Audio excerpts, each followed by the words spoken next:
Good morning, सुप्रभात बच्चों। आज हम राजेश रेड्डी द्वारा लिखित दो गज़लें इस कविता का अध्ययन करेंगे। गज़ल पहली, गज़ल दूसरी। गज़ल पहले में राजेश रेड्डी ने हमें समझाया है कि मानव ने आसमान में उड़ना चाहिए, अपनी मंजिल को पाने के लिए प्रयास करना चाहिए, परंतु हमने अनुभव से ज्ञान हासिल करना चाहिए। अनेक मुसीबत आएंगे, संकट आएंगे, उसका भी सामना करना चाहिए। हर कड़ी में उन्होंने अपने को एक एक बातें समझाई है। कड़ी के माध्यम से उसका अध्ययन करेंगे। पहली कड़ी है, पहले एक आसमान पैदा कर, फिर परों में उड़ान पैदा कर।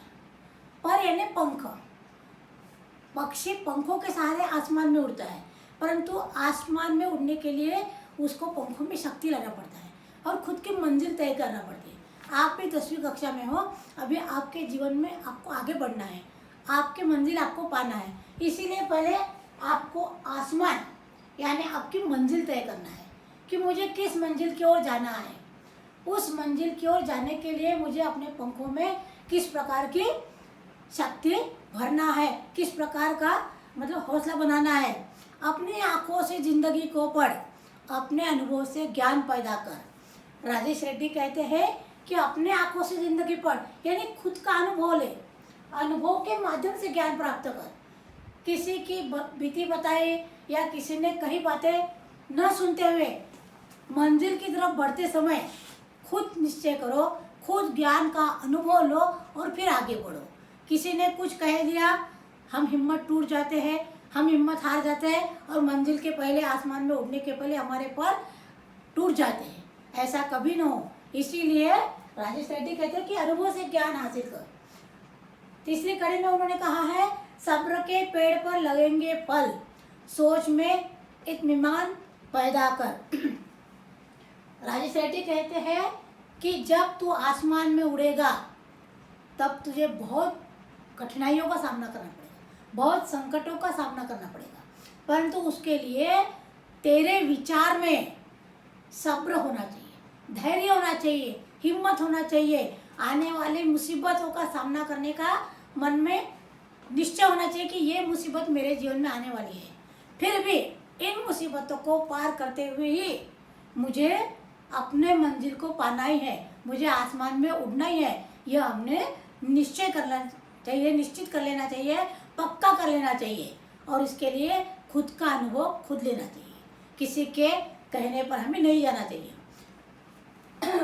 आगे की कड़ी में उन्होंने भगवान से प्रार्थना की है, भगवान से विनती की है, एक खुदा जिसमें जी सके इंसान, कोई ऐसा जहान पैदा कर। कवि कहते हैं कि आज की दुनिया बहुत खराब है, दुनिया में अनेक खराब लोग हैं, अनेक मारकाट करने वाले, लूटपाट करने वाले जगह जगह आपको मिलेंगे, आपको फंसाने वाले, आपको धोखा देने वाले। दुनिया बहुत खराब है। तो भगवान से प्रार्थना करते हैं कि पहले तो ऐसी दुनिया पैदा कर जिसमें मैं कदम रख सकूं, क्योंकि कदम रखते समय मुझे ऐसे लोगों का पाला पड़ेगा, परंतु ऐसे लोगों का पाला पड़ने से मुझ में भी हिम्मत आना चाहिए कि मैं उनका सामना कर सकूं। इसीलिए कवि कहते हैं तुमको भगवान से भी प्रार्थना करना पड़ेगा कि इस तरह की दुनिया बनाओ कि जिसमें मैं अपना कदम रख सकूं। तूने बख्शी है जिंदगी, तू ही जिंदगी में जान पैदा कर। हे ईश्वर, तूने ही तो मुझे दुनिया में लाया है, तो मैं दुनिया से उम्मीद क्यों करूं?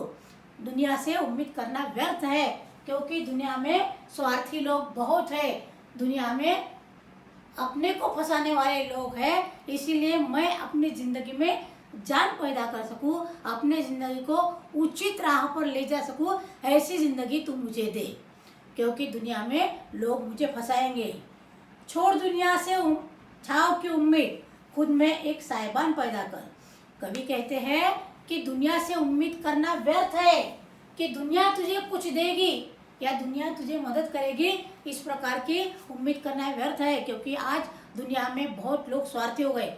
अपने स्वार्थ के आगे दुनिया को किसी का भी कुछ भी दिखाई नहीं देता है। तुमको कभी भी फंसा सकते, तुमको कभी भी धोखा दे सकते। इसीलिए अपनी उम्मीद खुद तैयार करो अपनी ज़िंदगी। आप साहिबान यानी छत, आपको रहने के लिए या आपको आगे बढ़ने के लिए जो जिस चीज़ की ज़रूरत है उसको खुद को तुमको तैयार करना है। किसी से उम्मीद करना व्यर्थ है। दिल से निकले दिलों में बस जाए, ऐसे आसा जुबा पैदा कर। और इसके लिए दुनिया में आगे बढ़ने के लिए, दुनिया में तेरा स्थान बनाने के लिए तुझे हमेशा अपने वाणी का सदुपयोग करना पड़ेगा। तेरी वाणी यदि कठोर रहे तो दुनिया में तुझे कोई भी मित्र नहीं मिलेंगे, तेरे शत्रु ज़्यादा रहेंगे। और यदि तेरी वाणी अच्छी रहे, तेरे वाणी में मधुरता रहे, तेरी बोली अच्छी रहे तो दुनिया में तुझे सहायता करने वाले एक पल के लिए मिल तो भी जाएंगे। इसीलिए तुझे अपने वाणी के माध्यम से लोगों के दिल में बसना है, लोगों के दिल में तुझे घर बनाना है।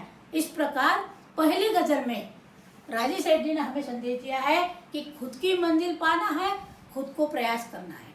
मुसीबत आएंगे उनका भी सामना करना है, दुनिया से उम्मीद नहीं रखना है। दुनिया में बहुत फंसाने वाले लोग हैं, धोखा देने वाले लोग हैं, उनका भी डटकर तुझे सामना करना है और आगे बढ़ना है। और लोगों की सहायता लेकर ही, लोगों से मधुर वाणी से बात करके ही तुझे अपना स्थान बनाना है। इस तरह पहली गज़ल में कवि ने हमको संदेश दिया। अब हम दूसरी गज़ल की तरफ जाएंगे। दूसरी गज़ल में भी राजेश रेड्डी ने हमको इस प्रकार का संदेश दिया है। यहाँ हर शख्स हर पल हादसा होने से डरता है, खिलौना है जो मिट्टी का फना होने से डरता है। कवि कहते हैं कि हमें हमेशा डर बना रहता है कि मेरे जीवन में संकट आएगा, मेरे जीवन में मुसीबत आएगी। वो तो आने वाली है, क्योंकि दुनिया बहुत खराब है, दुनिया बहुत फंसाने वाली है।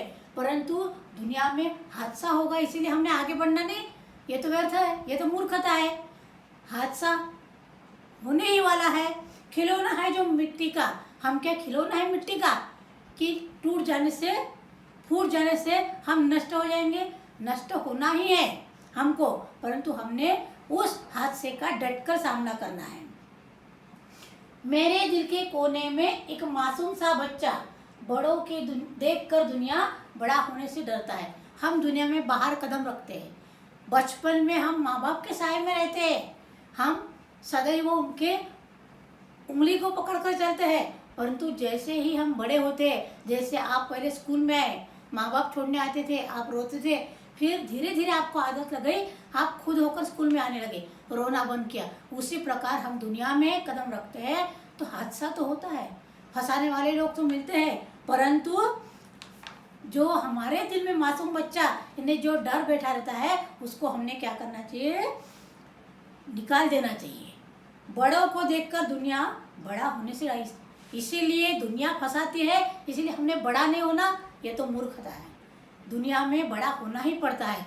दिल के अंदर के डर को, जो बच्चा बैठा है हमारे दिल के अंदर, उसको तो हमें निकालना ही पड़ता है।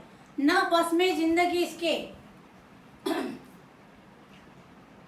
न काबू मौत पर इसका, मगर इंसान फिर भी कब खुदा होने से डरता है। अपने हाथ में ना तो जिंदगी है ना ही मौत है, परंतु इंसान खुद को भगवान समझता है। हमारा जीवन कैसा है? नश्वर है, कभी भी नष्ट हो सकता है, कुछ भी हो सकता है हमारे जीवन में। आज भी हम देख रहे हैं, एक पल में कोरोना होता है और हम तुरंत मर जाते हैं। किसी को क्या भरोसा क्या होने वाला है एक पल में, परंतु खुद को इंसान भगवान समझता है। मैं ही सबसे बड़ा हूँ। मानव के अंदर इतना अहंकार बढ़ा रहता है कि वह खुद को भगवान समझता है कि कुछ होने वाला है, कुछ हो सकता है, या मेरे ऊपर भी एक भगवान है। इसीलिए मैं जो कुछ भी करता हूँ अच्छा करना चाहिए, कभी भी किसी को फंसाना नहीं चाहिए, इसीलिए अच्छा कार्य करना चाहिए। हादसा होगा इसीलिए डरना नहीं चाहिए, परंतु निडर बनकर लोगों को फंसाना भी नहीं चाहिए, क्योंकि ना तो अपने हाथ में जिंदगी है ना ही मौत है। फिर तो खुदा बनने का प्रयास क्यों करता है? इंसान बनकर अपने जीवन को आगे ले जा। अजब है ये जिंदगी की कैद, दुनिया का हर इंसान रिहाई मांगता है और रिहा होने से डरता है। हम तो केवल खिलौना है, हमको मुक्ति चाहिए होती है ना, हमको मुक्ति चाहिए रहती है, परंतु हम मुक्त होना नहीं चाहते, क्योंकि हमारे जीवन में सुख समृद्धि का आकर्षण इतना है, हम चाहते तो बहुत सब कुछ छोड़ सकते हैं, बहुत कुछ छोड़ सकते हैं। हम प्रार्थना बहुत करते हैं, हे भगवान मुझे मुक्ति दे, क्योंकि ये जिंदगी तो नश्वर है, कभी भी कुछ हो सकता है, नष्ट हो सकता है। परंतु जब सच्चा रिहाई का समय आता है तो यह आकर्षण हमें रोक के रखता है। इसीलिए राजेश रेड्डी ने हमको यही समझाया है कि दुनिया बहुत कठिन है। उन कठिनाइयों का सामना कर, उन मुसीबतों का सामना कर, अपने मंजिल को पा और अपने ज़िंदगी को अच्छे तरीके से जी। पहले कड़ी में भी उन्होंने बताया कि अपनी मंजिल को प्राप्त कर, दूसरी कड़ी में भी यही बताया है कि अपने जीवन के लक्ष्य को प्राप्त करने के लिए ना तो किसी को फंसा, ना खुद भगवान बनने की कोशिश कर, अपनी ज़िंदगी को अच्छे तरीके से जीवन जीने का प्रयास कर। धन्यवाद बच्चों।